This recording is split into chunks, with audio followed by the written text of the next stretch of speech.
Tomorrow morning, Sunday, June 6th, 2026. Yep. 100,000 members of Real Madrid are going to do something they have not done in over 2 decades. They are actually going to vote for a president. Which is just wild to even think about. It is, because if you look at the internal financials we have and the frankly insane leaked audio from the final hours of this campaign, this does not feel like a local sports election. No, not at all. It feels like a hostile, ruthless Silicon Valley proxy battle. We are looking at the legendary founder who built a $1 trillion empire squaring off against this young activist investor who is suddenly claiming the books are completely cooked. It absolutely has that boardroom coup energy, you know? Yeah. And the stakes, I mean, they literally couldn't be higher. You have the incumbent, Florentino Pérez, who has essentially defined modern European football over the last quarter century. Right. And he's being challenged by someone wielding weaponized financial panic. Right. Exactly. And because you, our listener, already know the baseline facts, right? We all know Florentino has been at the helm for 26 years. He's overseen 66 titles, an absurd 7 Champions Leagues. Just unbelievable numbers. So the real question isn't about his legacy. Our mission on this deep dive today is to cut through all the media noise and figure out how a young, renewable energy CEO named ENRIQUE thinks he can actually topple a giant. Right. What is his actual angle? Exactly. We're going to break down the financial bloodbath, the frankly wild sporting promises being made, and what this intense power struggle reveals about the underlying mechanics of modern sports business. Because to understand how Riquelme plans to pull off this massive upset, you have to look at the central pillar of Real Madrid's identity, and that is the socio model. The members. Right. This club is not owned by a billionaire oligarch. It's not owned by a sovereign wealth fund. It is owned entirely by its members. And Florentino's entire defense, his whole campaign, is built on being the ultimate guardian of that independence. 100%. He constantly reminds the voters that back in 2000, he personally guaranteed the club's massive debts with his own personal wealth so they wouldn't have to sell out to a private corporation. He calls it socio-sovereignty. Precisely. And I mean, it is practically a religion for these voters. They view themselves as the last bastion of traditional club ownership in an era where, you know, literal nation states are buying up all their rivals. Right, which makes it the ultimate pressure point. Exactly. Riquelme knows he can't attack Florentino's trophy cabinet. I mean, the man just won another Champions League. Yeah, you can't argue with the hardware. So he is attacking the one thing that scares a socio more than losing a match, and that is losing their club. Riquelme is hitting Florentino right in the balance sheet. Well, let's get right into that financial battlefield then, because the internal numbers we are looking at are dizzying. Riquelme is claiming the club is currently in a severe financial crisis. Severe. His exact word. He specifically points to the multi-year billion-euro renovation of the Santiago Bernabeu Stadium. He's claiming the club has burned through 770 million euros in liquidity. Right. And that actual cash reserves, like the actual money sitting in the checking account, have plummeted by 99%. He is openly warning of technical bankruptcy. Which is a terrifying phrase. It's the ultimate fear tactic. He's promising to bring in an external auditor within his first 100 days. It is a classic activist investor playbook. You manufacture panic about insolvency to force a change in management. Right. He's essentially telling the voters, look, you think you're sitting on an empire, but you are actually broke. And this administration is hiding the receipts. But wait, if you're looking at the internal revenues, the club is making more money than any sports franchise in history. I mean, Florentino literally laughed off these claims in his closing speech this week. Oh, he completely brushed it off. He threw out a massive, undeniable number. Right. 1.25 billion euros in revenue just this season alone. And they have a very realistic runway to hit 2 billion soon. So if you're trying to make sense of this, it seems completely contradictory. How can cash reserves be down 99% while revenues are breaking global records? Okay, so this comes down to the critical difference between liquidity and valuation. And this is where the financial mechanics of modern sports get super fascinating. Break it down for us. That stadium renovation was astronomically expensive. It drained the immediate cash reserves, the liquidity. You have to pay the construction companies. You have to service the immediate debt. Right, the bills come due. Exactly. However, that new stadium is a revenue-generating machine. It is no longer just a football pitch that gets used 30 times a year. No, it's a massive entertainment hub. It operates 365 days a year. We're talking NFL games, massive global music tours, huge corporate events. So the overall valuation of the club and its future earning potential have absolutely skyrocketed, even if the checking account is currently squeezed. So the house went up in value, but you are cash poor from paying for the new roof. That is the perfect way to look at it. But here is where our internal knowledge reveals something incredibly compelling. Because there is a financial strategy that Florentino is quietly preparing behind the scenes. Yeah, the holding company plan. Yes. And it suggests that while he hates Riquelme's aggressive framing, Florentino actually knows the cash squeeze is a very real problem. He has to deal with it. Right. To compete with state-owned clubs, he needs an immediate, massive capital injection without violating that sacred socio-ownership. So the plan is to create this new holding company. And honestly, this is a genius move. It represents a massive paradigm shift in football finance. Legacy sports teams are fundamentally transitioning from being local ticket-selling businesses into global intellectual property holding companies. Right. So Florentino's plan is to take the commercial rights, things like global broadcasting deals, international merchandising, digital image rights, and bundle them all into a completely separate corporate entity. Wait, so it's like keeping 100% ownership of your family home, but you spin off the rights to rent out a massive digital billboard in your front yard into a separate LLC? Yes. And then you sell like 10% of that billboard LLC to a private equity firm for immediate cash, but that firm can never, ever take the keys to your actual house. That is the exact analogy. The football club itself, the badge, the stadium, the players, that remains 100% owned by the socios. But by selling just a 5 to 10% slice of this new commercial holding company to private investors, He gets the cash. he instantly raises between 500 million and 1 billion euros in pure liquid cash. Which is just an unbelievable war chest. It solves the immediate stadium debt. It gives them absolute power in the transfer market, all while maintaining the reality of total socio-control. It's brilliant. But by proposing it, Florentino is quietly acknowledging that the club does, in fact, need a massive influx of immediate cash. Right. He's basically validating the core of the challenger's argument. Exactly. Riquelme is loudly calling it a crisis, while Florentino is smoothly framing it as a strategic expansion. They are both looking at the exact same cash flow reality. They're just packaging it entirely differently for the voters. But Riquelme quickly realized, though, that you cannot win a deeply emotional, highly tribal sports election with amortization tables and liquidity debates. No. Nobody votes on balance sheets. Right. He needed to pivot from dry financial warnings to shiny new toys. He needed star power. Which brings us to his absolute public relations bloodbath, what we are calling his Pinocchio problem. Oh man, this was the moment his campaign went from being a disruptive, fascinating financial critique to an absolute unmitigated disaster. It really was. Riquelme tried to generate media hype by making massive, world-altering sporting promises. And massive is an understatement. I mean, he goes out there and suggests that if he wins, he's bringing in Manchester City's Erling Haaland, he's signing Rodri, and the kicker, he's going to hire Jürgen Klopp as the new manager. Just throwing absolute bombs. If you are a voter, your ears immediately perk up. That sounds like a dynasty in the making.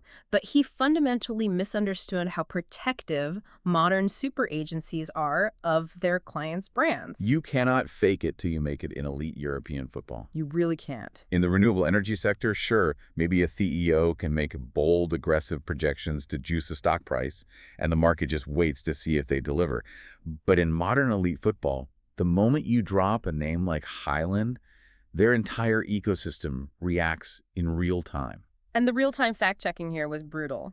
Let's start with Haaland. Riquelme implies there's a secret 180 million euro release clause that he is going to trigger. Right. Within hours, we know internally that Haaland's father, his incredibly powerful agent Rafael Pimenta, and Manchester City entirely denied the claims. They shut it down immediately. City was so furious, they actually threatened legal action for tampering. They made it crystal clear. Haaland has a long-term contract, there is no immediate release clause of that nature, and the entire sporting project is being built around him. Riquelme touched the third rail of European football. You do not try to leverage another club's superstar without back-channel permission. You just don't.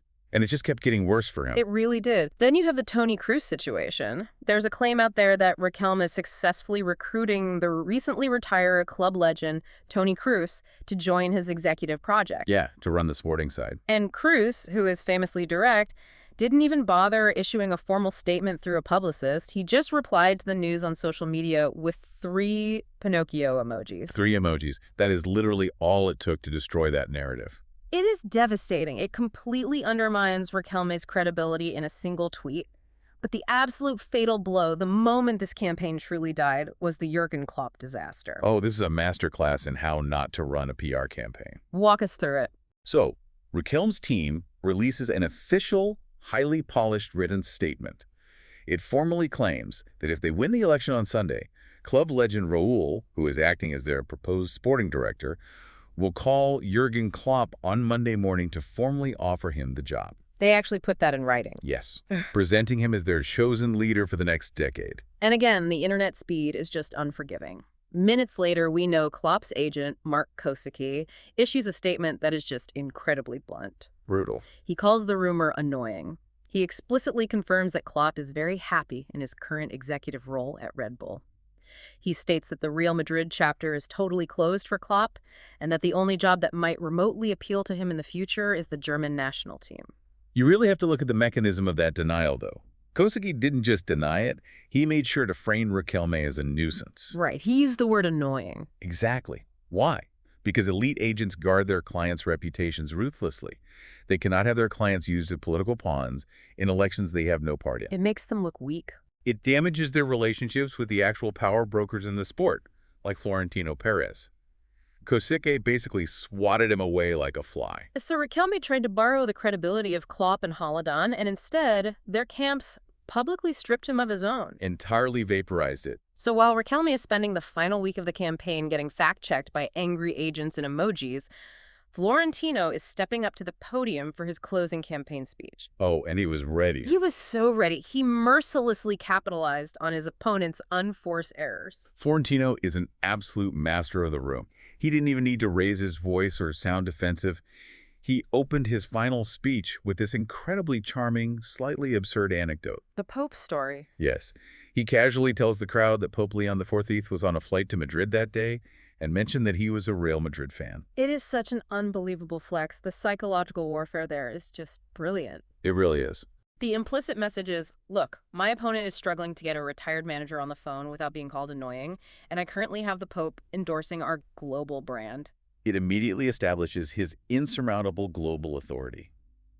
And from that high ground, he pivoted to systematically dismantling Riquelme's media stunts. He went straight for the jugular. He looked at the socios and said, the Real Madrid shirt is not stained with lies. He openly ridiculed Riquelme for going on TV shows and presenting rolled-up shirts with players' names on them. Right, calling it a cheap showman's trick. Exactly. A trick that disrespects the intelligence of the voting members. But he didn't just mock him. He went for the throat, historically. He tied Riquelme's board to the 2008 era under former President Ramon Calderón. Oh, bringing up the Assembly of Shame? Yes, he explicitly brought it up. And if you are listening and you're fuzzy on the details of that, it is truly one of the darkest, most bizarre chapters in the club's modern history. It was a total hijacking of the democratic process. Literally.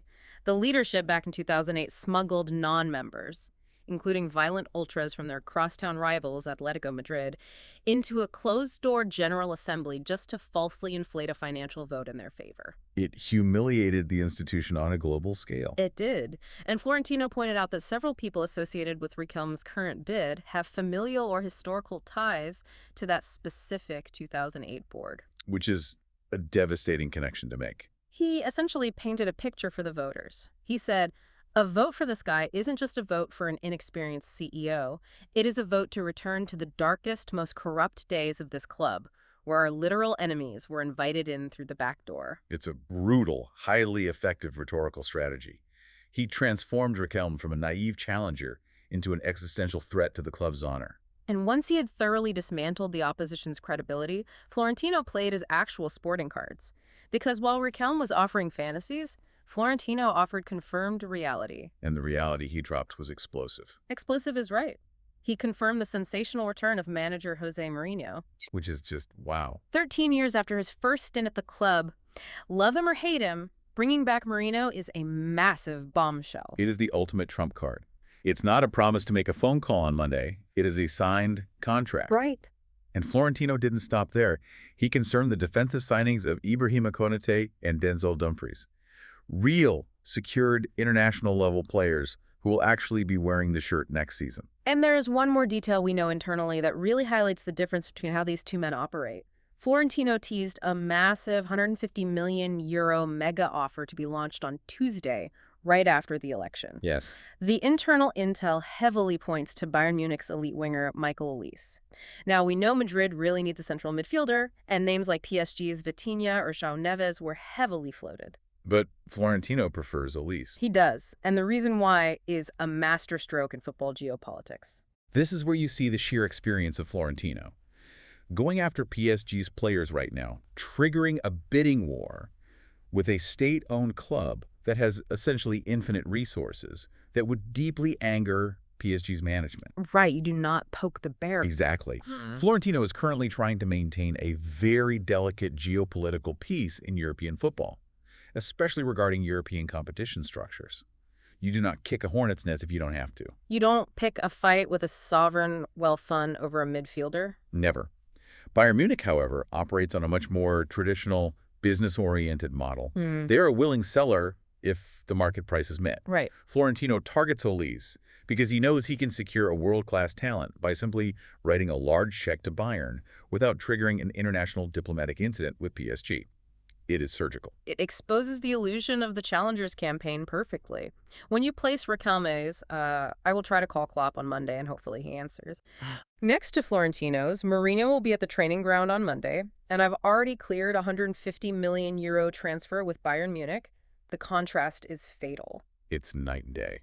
Florentino fundamentally demonstrated the difference between talking about power on a talk show and actually wielding it in the real world. If we pull back and look at the bigger picture here, what we are witnessing is a cautionary tale that extends far beyond sports. Absolutely. Whether you run a startup, a massive corporation, or you're just navigating your own career, this election highlights the extreme danger of making promises about assets or people that you do not fully control. It really is a masterclass in institutional defense. Credibility takes decades to build. Florentino spent a quarter century building his. But as we saw this week with Riquelme, credibility can be absolutely vaporized in a single news cycle with one angry press release from an agent and a few Pinocchio emojis. It happens that fast. You simply cannot borrow credibility in the modern media landscape. You have to earn it, and the voters almost always know the difference. The mechanisms of fact-checking are just too fast now. The moment you step out of bounds, the ecosystem corrects you publicly. Which leaves us with one final lingering thought to chew on. Tomorrow, Florentino Pérez looks absolutely poised to win this election comfortably. He is going to crush this opposition. It's going to be a landslide. But he is nearing 80 years old. He won't be in that president's chair forever.